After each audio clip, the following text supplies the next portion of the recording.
ప్రియమైన సహోదరి సహోదరులారా, పార్ట్ 3, నేనే నా సేవకుడి మాటను రూఢిపరచెదను.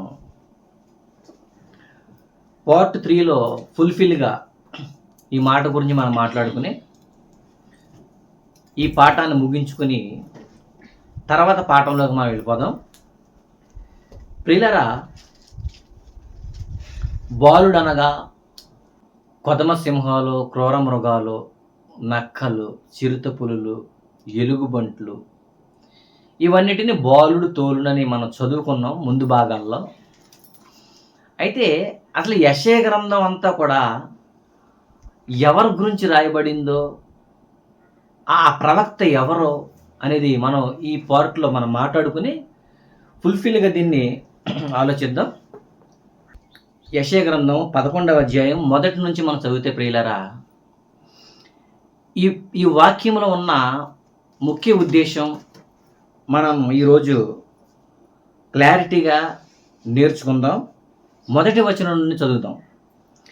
యెషయి ముద్దు నుండి చిగురు పుట్టును, వాని వేరుల నుండి అంకురము ఎదిగి ఫలించును. యెషయి ఎవరు? ప్రవక్త. యెషయి ఎవరిని కన్నాడు? దావీదు గారిని కన్నాడు. ఓకేనా? ఈ దావీదు వంశములో పుట్టినటువంటి ఆ చిగురు ఎవరంటే, ఈ వచనాలన్నీ మనం చదివితే యేసుక్రీస్తు వారిని గురించి ప్రవచనం ఇది. ప్రియులారా, యెషయి ముద్దు నుండి చిగురుగా, మొలకలుగా, మొక్కలుగా, చెట్లుగా, వృక్షంగా, మహావృక్షం అయిపోద్దని చెప్పి ప్రవచనాన్ని మనం చూస్తున్నాం. ఇక్కడ చూడండి ఒకసారి. యెషయి ముద్దు నుండి చిగురు పుట్టును, వాని వేరుల నుండి అంకురము. వాని వేరుల నుండి అంకురం అంటే ఏంటి? విత్తనం మొలక తర్వాత మొక్క తర్వాత చెట్టు తర్వాత వృక్షం తర్వాత మహావృక్షం.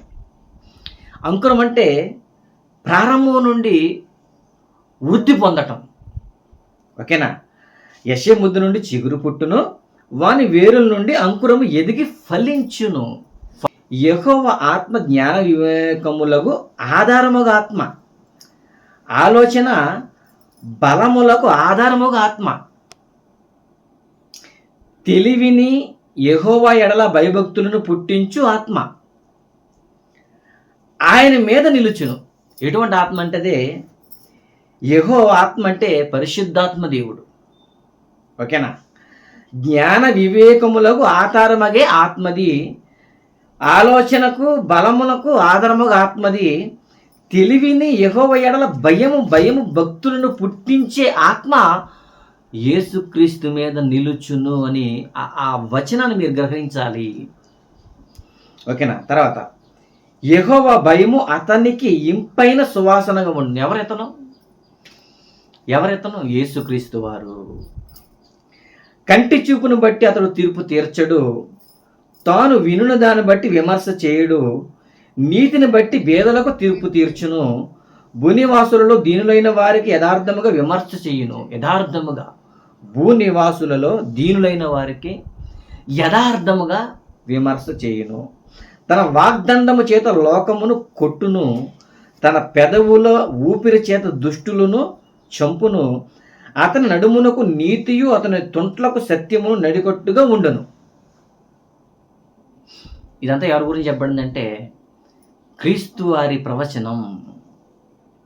ఇక ముందుకెళ్తే క్రీస్తు సంఘము గురించి 9వ వచనం చదవండి ఒకసారి. నా పరిశుద్ధ పర్వతం అన్నంతటా ఏ మృగమును హాని చేయదు, నాశనం చేయదు. నా పరిశుద్ధ పర్వతం, రూపకాలంగా దాన్నే క్రీస్తు సంఘము అని మనం అంటాం. క్రీస్తు సంఘమే అది. నా సేవకుడి మాటను రూఢిపరచెదనని 11వ వచనంలో చదువుకున్నాం చూసారా? ఎన్నో వచనం? 44వ అధ్యాయం చదువుకున్నాం చూసారా? యేసుక్రీస్తు వారు పుట్టుక చాలా దీనత్వం అండి. ఒక పేద కుటుంబంలో, ఊరు పేరు లేని ఊరినప్పటికీ, బెత్లెహేం పేరు లేని ఊరు, అసలు ఆ ఊరు నజరేతులో నుండి మంచిదేదైనాను రాగలదా అని యోహాను గారికి చెప్తాడు ఒక అతను వచ్చి. అంటే నజరేతులో మంచిదేది ఉండదు. ఆ ఊరిలో పుట్టిన వాళ్ళందరూ ఎలాంటి వాళ్ళు అంటే బలహీనులు, లోకానికి దూరంగా ఉండేవారు, ఒక మాటలో చెప్పాలంటే ప్రూఫ్ లేనివారు అని అర్థం. అలాంటి వాటిలో నుంచి మంచిది ఏదైనా రాగలదా అన్న సమయంలో ఆ బెత్లెహేము ఊరిలో యేసుక్రీస్తు వారు పుడతాడండి. ఓకేనా? పుట్టి ప్రపంచంలో, ఆ ఊరు ఎక్కడ ఉందనుకుంటున్నారండి? ప్రపంచంలో సుమారు 290 దేశాలలో సెంటర్ పాయింట్ అండి ఇశ్రాయేలు దేశం. ఇశ్రాయేలు దేశంలో దావీదు పట్టణం, యెరూషలేము పట్టణంలో బెత్లెహేము అనే ఊరు సెంటర్ పాయింట్లో. అందుకనే పాటలో ఏమని కట్టానంటే, ప్రపంచపు నడిబొడ్డున ఈ ధరణిలో దీనుడై, ప్రపంచపు నడిబొడ్డున, సెంటర్ పాయింట్, నడిబొడ్డు అంటే సెంటర్ పాయింట్, సెంటర్ పాయింట్లో పుట్టాడండి ఆయన. ఈ సెంటర్ పాయింట్ నుంచి వ్యాప్తి చెందాలి సువార్త, అందరికీ తెలియాలి విషయం. అందుకనే ప్రపంచంలో యేసు ప్రభు తెలియని వాడు అంటూ ఎవరూ లేరండి. నా సేవకుడు మాట అంటే యేసుక్రీస్తు వారు ఆయన సేవకుడు. ఎలాంటి కుటుంబం నుంచి వచ్చాడంటే నిరుపేద కుటుంబం, కడు పేద కుటుంబం. అలాంటి వాటిలో నుంచి ఒక పరిశుద్ధుడు రాగలడా అని సందేహపడే కాలంలో ఆయన పుట్టి తనేంటో తండ్రిని పరిచయం చేసి తనేంటో నిరూపించుకున్నాడు. నిజంగా అసలు ఆ ఊరిలో ఎలాంటి వాళ్ళు ఉంటారంటే అసలు ఎప్పుడు కూడా పరిశుద్ధులు అందులోంచి రావడం అసాధారణం. ఇప్పుడు ఒక బురదలో ఏమన్నా పువ్వు కాస్తుందండి? బురదలో ఏ పువ్వు కాస్తుంది? తామర పువ్వు. ఓకేనా? ఆ తామర పువ్వుకి బురద అంటుకోదు, కానీ అది వచ్చేదే ఏర్లు బురదలో ఉంటాయి, బురదలో పుడతాయి ఏర్లు. అందులో నుంచి వస్తుంది, లోకులందరినీ ఆకర్షిస్తూ ఉంటుంది ఆ పువ్వు, తామర పువ్వు, కలువ పువ్వు అంటారు. యేసుక్రీస్తు వారి జీవితం కూడా అంతే. సహోదరులు ఎవరో మంచి పాట కట్టారు, నా యేసు జీవితం సువాసన. ఎక్సలెంట్ లిరిక్, సూపర్ పాట. ప్రియులారా, ఇంకో పాయింట్, ఎగ్జాంపుల్, సముద్రం అంతా భయంకరమైన ఉప్పు అండి. ఆ ఉప్పులో పుడుతుంది, ఉప్పులో పెరిగిద్ది, ఉప్పులోనే తన జీవితాన్ని కొనసాగిస్తుంది. ఏంటది? చేప. కానీ దాన్ని కోసి తింటే మాత్రం ఉప్పు ఉండదు. ఎందుకు అంటే ఉప్పులో పుట్టినంత మాత్రాన ఉప్పు అంటించుకోవాలని రూల్ ఉందా? బురదలో పుట్టినంత మాత్రాన బురద అంటించుకోవాలని రూల్ ఉందా? ఏది లేదు. అలాగే పాపలోకంలో పుట్టాం మనందరం. పాపలోకం అంటే మనం పాపంతో పుట్టామని కాదు, కానీ పాపులు పాపమైన ఈ లోకంలో పుట్టాం కాబట్టి పాపులుగా మారిపోయాం మనం పాపాన్ని బట్టి. యేసుక్రీస్తు వారు కూడా పాపలోకంలో పుట్టాడు, పాపం విస్తారంగా. ఏమండి, ఒకసారి గలతీ పత్రిక 4వ అధ్యాయం తీయండి. గలతీ పత్రిక 4వ అధ్యాయంలో మంచి మాట అండి. నిజంగా బైబిల్ ఎంత గొప్పగా మనం నేర్చుకోవాలంటేనండి, బైబిల్ ఎంత ఇష్టంగా మనం వాక్యం విన్నప్పుడు వినాలంటే, అది మనం వింటే వచ్చేది కాదండి, మనం వాక్యం కొరకు పని చేయాలండి. వాక్యం కొరకు పని చేయాలి, దేవుని కొరకు పని చేస్తేనే తప్ప బైబిల్ అర్థం కాదు. ఒకసారి యేసుక్రీస్తు వారు పుట్టుక ముందు ఏం జరిగిందో చూడండి ఒకసారి. గలతీ పత్రిక 4వ అధ్యాయం 4వ వచనం.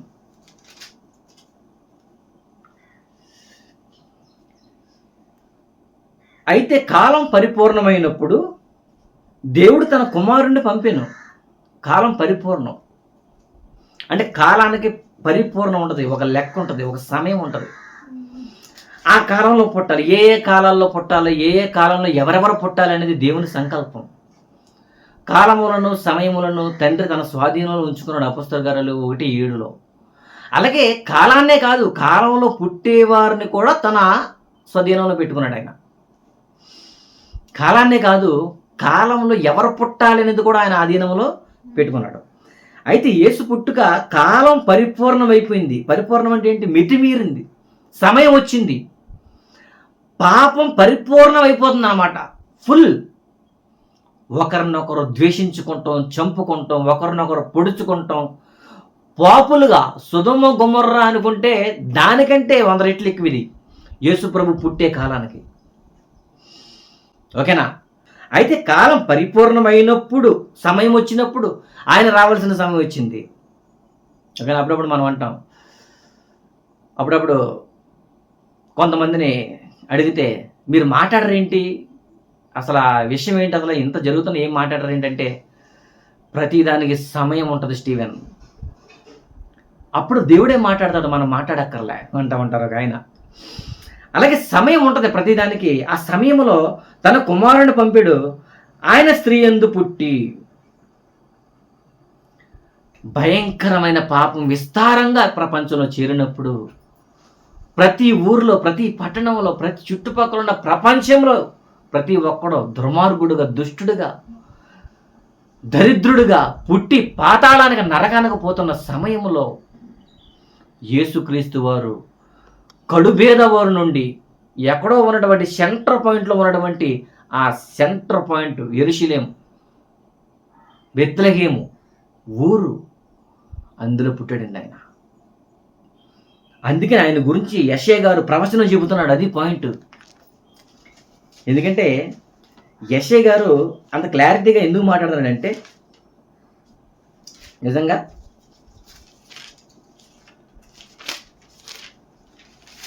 ఒకసారి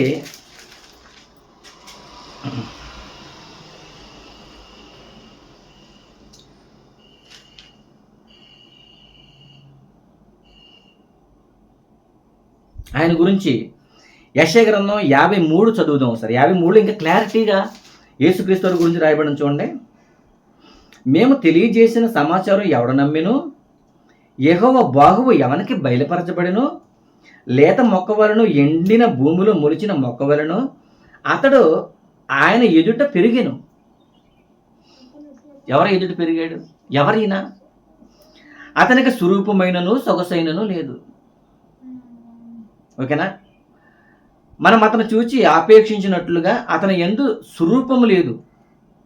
అతడు తృణీకరింపబడిన వాడు ఆయను, మనుషుల వలన విసర్జింపబడేవాడును, వ్యసనక్రాంతుడుగాను, వ్యాధిని అనుభవించేవాడుగాను ఆయను. ఇదంతా యేసుక్రీస్తు వారు బ్రతుకు జీవితం ఎలా ఉంటుందంటే, ఏంటి అతను వడ్రంగా పనిచేసుకునే అతను అని అతని జీవితాన్ని చూశారు. అతను పుట్టిన ఊరుని చూశారు. అతని తల్లిదండ్రుల్ని గమనించారు. యేసుక్రీస్తు వారి చెల్లెల్ని, తమ్ముళ్ళని గమనిస్తున్నారు. యేసుక్రీస్తు వారు పుట్టిన ఊరిని గమనిస్తున్నారు. యేసుక్రీస్తు వారు పెరిగిన స్థలాన్ని గమనిస్తున్నారు. యేసుక్రీస్తు వారు బంధువులందరినీ గమనిస్తున్నారే కానీ యేసుక్రీస్తు వారి జీవితాన్ని వారు పరిశోధించలేదు. మనుషులు చూడనొల్లని వాడుగా ఉండెను. అసలు నిజంగా యేసుక్రీస్తు వారి జీవితం ఎలాంటిదంటేనండి, తనకి స్వతంత్రం ఉంది భూమి మీద. ఎలాగైనా ఉండగలడు, ఎలాగైనా ఉండగలడు. అందరికీ కనబడాలని కొంతమందికి ఉంటుంది. ఓకేనా? స్టేజ్ మీద కనబడాలి, ఎదురుగా కూర్చోవాలి, అందరూ నన్ను చూడాలి 4 గంటలు. ఎదురుగా కూర్చుంటారు చాలామంది, స్పీకర్ పక్క ఉంటారు, వాకింగ్ తెలుగునే సరే. జనాల్లో కూర్చుంటే ఎవడో చూడ్డావు. స్పీకర్ పక్కన కూర్చున్నారు అనుకోండి, 4 గంటలు 5 గంటలు ఆయన చూస్తారు, మనందరం ఆయన చూస్తాం. నవ్వుకుంటాను నేనైతే చూసి. యేసుప్రభుని మనుషులు చూస్తే చిరాకు పుట్టేలా జీవించాడు ఆయన. అతని జీవితం ఎలా ఉందంటే, ఆయన జీవితంలో పరిశుద్ధత, ఆయన మాటలో పరిశుద్ధత, ఆయన క్రియలలో పరిశుద్ధత ఉన్నదేమో కానీ అతడు జీవించిన అతని డ్రెస్ మెటీరియల్ కానీ, అతను తిరిగే స్నేహం కానీ చూస్తుంటే వాళ్ళు అనుకునేవారు, ఏంటి ఇతను పాపులతోనూ సుంకరులతోనూ స్నేహం చేస్తున్నాడు అసలు? అసలు ధర్మశాస్త్రం ఎరిగిన మాతో స్నేహం చేయడంటారు బాబు. ఏమండి? సమరయ స్త్రీతో మాట్లాడతాడు, లేకపోతే యాకోబు బావి దగ్గర ఆవిడతో మాట్లాడతాడు, లేకపోతేనేమో ఏంటిది ఆ చేపలు పట్టుకున్న వాడితో స్నేహం చేస్తాడు. అంటే ఈయన స్నేహం కూడా ఎవరెవరితో ఉందంటే ఈయన సమకాలికులు. ఎందుకంటే భవిష్యత్తు నెరిగిన దేవుడు కదండి యేసుప్రభు. ఎవరు వాక్యం చెబితే నా దగ్గర కరెక్ట్గా వింటారో ఆ 12 మందిని పట్టాడు ఆయన. ఇది తెలియదు కదా అక్కడ ఉన్న బోధకులకి, తెలియదు కదండి. ఏంటి పేతురు గారితో తిరుగుతున్నాడు చేపలు పట్టుకునే ఆయనతో ఈ స్నేహం ఏంటి అసలు? ఈ సమరయ స్త్రీ ఆ వేసి ఆవిడ, ఐదుగురు భర్తలు ఆవిడికి, అతనితో ఇతను డిస్కషన్ ఏంటి యేసుప్రభుకి అసలు?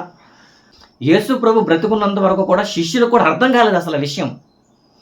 శిష్యులకే అర్థం కానప్పుడు ఇక లోకస్తులకి ఏం అర్థమైంది యేసుక్రీస్తు జీవితం? అర్థమైంది అంటారా? అర్థం అవుతండి. అందుకనే ఇంకో మాట,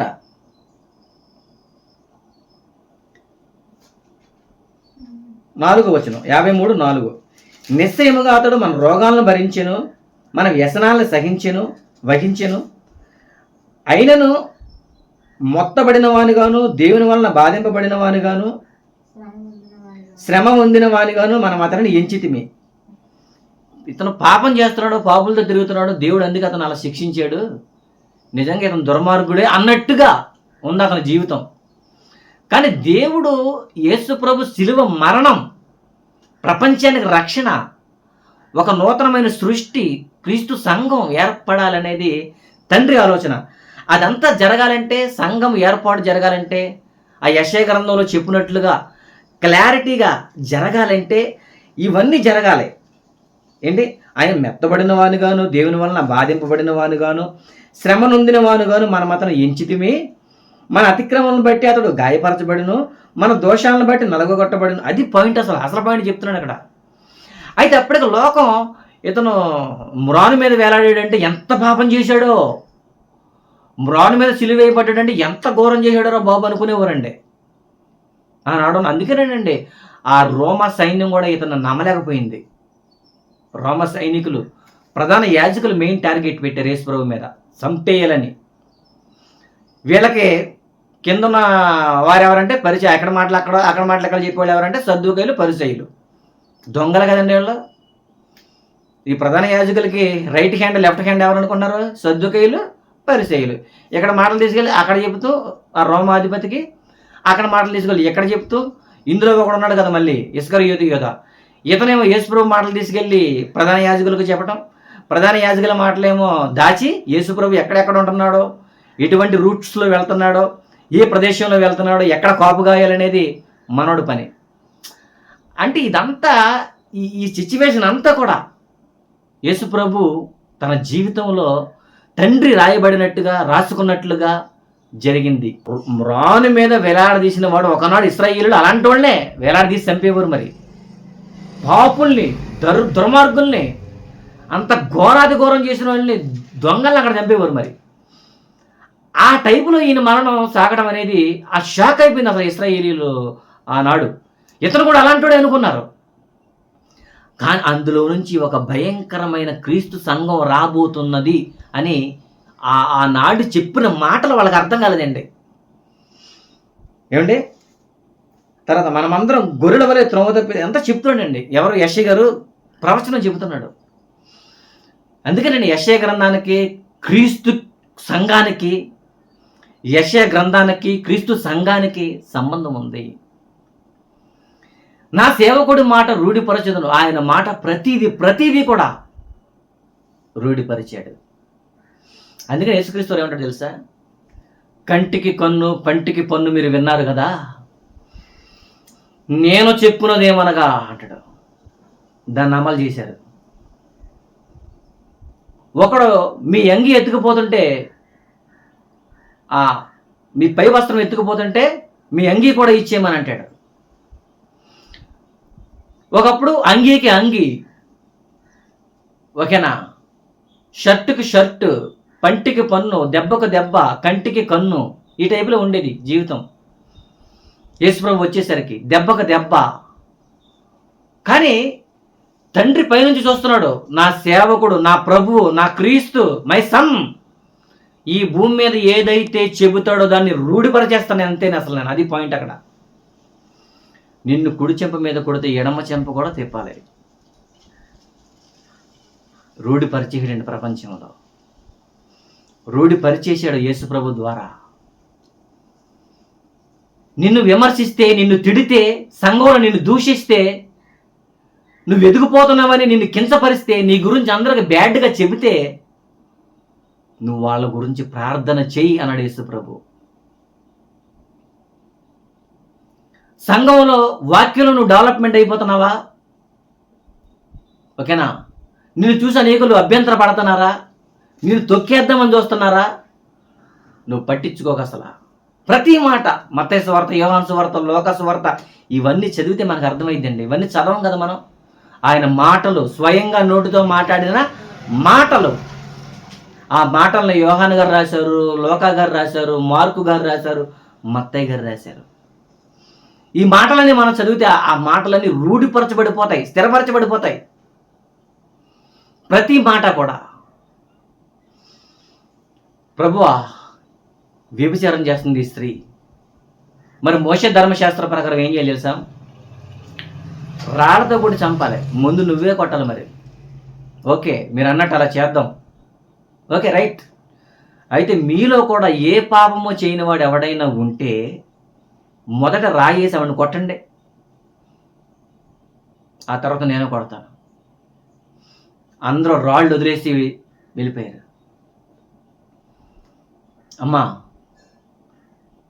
ఇప్పటి నుంచి నువ్వు పాపం చేయకుడి, మోషే సమర్పించిన కానుక సమర్పించుకో, ఇక నుంచి పాపం చేయొద్దమ్మా అని అమ్మానే అంటే వేశ్యను కూడా మార్చే గుణం క్రైస్తవుడికి ఉన్నదని నిరూపించాడు అక్కడ. ఎవరినే? ఒక తప్పు చేస్తున్న వేశ్యను కూడా మనం మార్చాలి, ఆవిడ్ని మనం శిక్షించాలి. ఒకవేళ ఒకనాడు ఇశ్రాయేలు తప్పు చేస్తే రాళ్ళతో కొట్టి చంపేవారు కదా. ఇప్పుడు నా మాట రూఢిపరుస్తున్నాను, ఇప్పుడు మనం అందరిని ప్రేమించాలి. ఓకేనా? యేసుక్రీస్తు వారు నిజంగా ఆయన నోటి నుంచి వచ్చిన ప్రతి మాట ఈ ప్రపంచంలో స్థిరపడిపోయినాయండి. ఆయన మాటలు సైంటిస్టులు నేర్చుకున్నారండి. యేసుక్రీస్తు మాటలు సంఘ సంస్కర్తలు నేర్చుకున్నారండి. యేసుక్రీస్తు మాటలో స్వాతంత్ర సమర యోధులు పాటించారండి. యేసుక్రీస్తు మాట ద్వారా ఎన్నో హాస్పిటల్స్ కట్టారండి. యేసుక్రీస్తు మాట ద్వారా సైన్స్ పుట్టిందండి. యేసుక్రీస్తు మాట ద్వారా ప్రపంచానికి వెలుగు తెచ్చిందండి. అందుకే నా నోట నుంచి, నా సేవకుడి నోట నుంచి వచ్చే ప్రతి మాట నెరవేర్చబడాలి. భూలోకంలో రూఢిపరచేదను, రూఢిపరుస్తాను నేను అసలు. అదండి పాయింట్. మీకు అర్థమవుతుందా? ఎందుకంటే యేసుక్రీస్తు వారంటే సిలువలో ఏదో సిలువ బొమ్మ వేసుకొని, ఏమండి, సిలువ బొమ్మ ఒకటి వేసుకొని ఆ సిలువకు నమస్కారం పెట్టి రొట్టె ద్రాక్షరసం తాగేసే అంత సులువు కాదు క్రైస్తవ్యం అంటే. సిలువ ఏంటి? ఆయన చంపిన ఆయుధం అది. అదేం చేస్తుంది?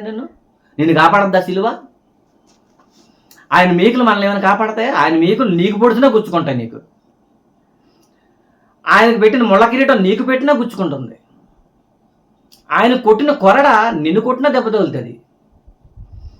ఆయన వేసిన సిలువ మీద నిన్నేస్తే నువ్వు చచ్చిపోతావు. అది పెద్ద ఇంపార్టెంట్ కాదు అసలు. యేసుక్రీస్తు వారు జీవితం ఇంపార్టెంట్, ఆయన నోటి నుంచి వచ్చిన మాట చాలా ఇంపార్టెంట్. అది ప్రపంచం నేర్చుకోవాలి. అందుకే ఆయన ఈ ప్రజలందరినీ కొండ మీద మొట్టమొదటి ప్రసంగంలో వీళ్ళందరినీ చూస్తూ ఏమని రూఢిపరిచాడో ఆయన నోటి నుంచి మాటను ఒకసారి మనం చదువుకుని జ్ఞాపకం చేసుకుందాం. మత్తయి సువార్త 5వ అధ్యాయంలో ఆయన జనసమూహాలను చూచి, అయ్యో ప్రయాసపడి భారం మోసుకుంటున్నారు కదా వీళ్ళందరూ నా తమ్ముళ్ళు, పరలోకం నుంచి వచ్చేసారు వీళ్ళందరూ. పాపం చాలామంది ప్రవక్తలను పంపాడు నా తండ్రి, ఎవరో వాళ్ళ పరిధిలో సేవ చేసి వెళ్ళిపోయారు. ఎవరో కూడా తనను తానే కాపాడుకున్నారు, కానీ ప్రజలందరినీ కాపాడేవాడు లేడే. ఇక నేనే కాపాడాలి వీళ్ళని అని వీళ్ళందరి మీద జాలిపడి, వాళ్ళందరిని ప్రేమించి,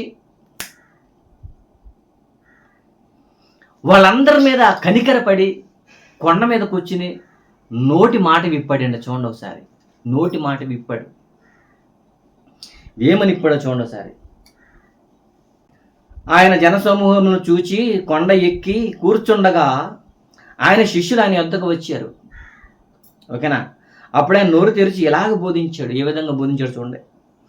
ఆత్మ విషయమై దీనులైన వారు ధన్యులు, పరలోక రాజ్యం వారిది. ఆత్మ విషయమై, ఆత్మ విషయం, ఆత్మ విషయాల మీద మనసు ఎవరికి ఉంటుంది? ఒకసారి చెయ్యొద్దండి ఎవరన్నా. శరీర విషయాల మీద మాత్రం చెవులు కొరిగేసుకుంటారు, కానీ ఆత్మ విషయాల మీద మాత్రం మాట్లాడితే చిరాకు వచ్చేది ఏంటో మరి. నేను అప్పుడప్పుడు జయశాలి గారి చిన్న వీడియో ఈ మాటలు చూడండి ఒకసారి. జయశాలి గారు ఈ మాటలు ఏం మాట్లాడారు చూడండి. అంటే టైం చూస్తాడంటే 3 నిమిషాలు ఉందా, 5 నిమిషాలు ఉందా, అరగంట ఉందా, టైం అవసరం అయ్యా నీకు? ఒక 5 నిమిషాలు నువ్వు జయశాలి గారి మాటలు చూడలేవా? అప్పుడప్పుడు నా జాన్సన్ అన్నయ్య గారి పాటనే చూపిస్తూ అసలు ఈ పాట చూడండి, అసలు ఈ పాట ద్వారా ఎంతమంది మారిపోయారో మీకు తెలుసా? కట్టెలపై నీ శరీరం పాట విన్నారు కదండి అందరూ. నిజంగా ఆ పాట విన్నాకంటే ఆ పాట గురించి ఒక చరిత్ర ఉందండి, మీకు తెలీదు. ఆ పాట గురించి ఒక చరిత్ర ఉంది ప్రపంచంలో. ఏంటో తెలుసా? నిజంగా జాన్సన్ విక్టర్ గారు ఆ పాట రాసినప్పుడు శాంసన్ గారు మీకు తెలుసు కదా, యూనివర్సిటీలో శాంసన్ గారు బుక్స్ అమ్ముతారండి. అక్క, వాళ్ళ భార్య అక్క బుక్స్ అమ్ముతుంది, అన్నయ్య కూడా బుక్స్ ప్రింట్ చేస్తాడు. కొత్త కొత్త పాటలన్నీ కూడా వాళ్ళే ప్రింట్ చేస్తారు యూనివర్సిటీలో. శాంసన్ గారు ఎక్కడో గుంటూరులో ఉన్నాడండి. ఆయన గుంటూరు నివాసం అయింది. ఎప్పుడోనండి కట్టెలపై నీ శరీరం ఆ పాట చూశాడండి, సెల్లో ఇలాగా విని చూశాడు. నిజంగా ఆ శాంసన్ అన్నయ్య ఆ పాట చూసిండే కట్టుబట్టలతో, ఏమండే కట్టుబట్టలతో జయశాలి మోదవలస వైజాగ్ వచ్చేసారండి వాళ్ళ డాడీ గారి దగ్గరికి. ఆ పాట చూసి షాక్ అయిపోయి కట్టుబట్టలతో తన భార్యని పిల్లల్ని వేసుకుని మన డాడీ గారి దగ్గరికి ఇల్లు వాకిలి వదిలేసి వచ్చేసారు. ఆ పాట చూసి కేవలం. మీకు తెలుసా ఈ విషయం? నిజంగా ఆ పాటలో ఉన్న గొప్పతనం షాక్ అయిపోయాడు ఆయన శాంసన్ అన్నయ్య. కట్టెలపై నీ శరీరం కనిపించదు గంటకు మళ్ళీ, మట్టిలోనే పెట్టిన నిన్ను గుర్తించదు నీ తల్లి. ఆ లిరిక్ అసలు ఇంతవరకు ప్రపంచంలో ఏ క్రైస్తవ బోధకులు చేశారండి లిరిక్? ఆ రచన ఇంతవరకు చెప్పండి. కట్టెలపై నీ శరీరం కనిపించదు గంటకు మళ్ళీ, గంట తర్వాత ఏముండదు అబ్బాయి, బూడిదని అర్థం. మట్టిలో ఒకవేళ పెడితే గుర్తించదు నీ తల్లి గంటకు.